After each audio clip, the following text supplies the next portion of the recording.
आता तुम्ही सांगितलं रस्त्यात गाड्यात काढल्या, तुम्ही सांगितलं 5,000 लोक ठेवा, इथं 5,000 ठेवले. आता काय याच्यापेक्षा काय असतं? अरे बाबा, सरकारला नाशकी सवय लागलेली. देवेंद्र फडणवीस उल्लंघन केलं नाही केलं तरी म्हणायचं त्याने उल्लंघन केलं. इथं 5,000 लोक आहेत, तुम्ही म्हणले इथं बसू नका, बिचारे इकडे तिकडे रस्त्यावर फक्त थांबतेत. मग आता कुठं थांबते? 500 किलोमीटरहून लेकर आले, द्या घर तुम्ही त्यांना, सरकारने घर द्यावा. थांबते मैदानात, त्या मैदानावर थांबले.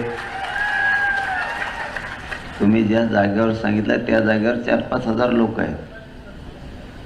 कोणचं उल्लंघन केलं? रात्री तुम्ही सांगितलं गाडी रस्त्यात ठेवू नका, नेल्या. CST BMC रिकामी करा, केली. कोणत्या नियमाचं उल्लंघन केलं? असं नाही पाहिजे. अन्यायकारक देवेंद्र फडणवीसने आमच्या सोबत वागू नये. न्यायदेवता आमच्याशी अन्यायकारक वागत नाही, वागणार पण नाही. पण हे देवेंद्र फडणवीस उलट सुलट करतो, माहिती खोटी न्यायदेवतेला देतो, म्हणून हे होतं. मराठ्याला कळतं राज्यात देवेंद्र फडणवीस कुठील डाव खेळायला लागला, कोटराडा डाव खेळायला लागला. न्यायदेवतेला खोटी माहिती देवेंद्र फडणवीस देतो आणि आमच्या मराठ्यावर अन्याय करतो. याचे पण दुष्परिणाम देवेंद्र फडणवीसलाच भोगावे लागतील. आम्ही काहीच करीत नाही.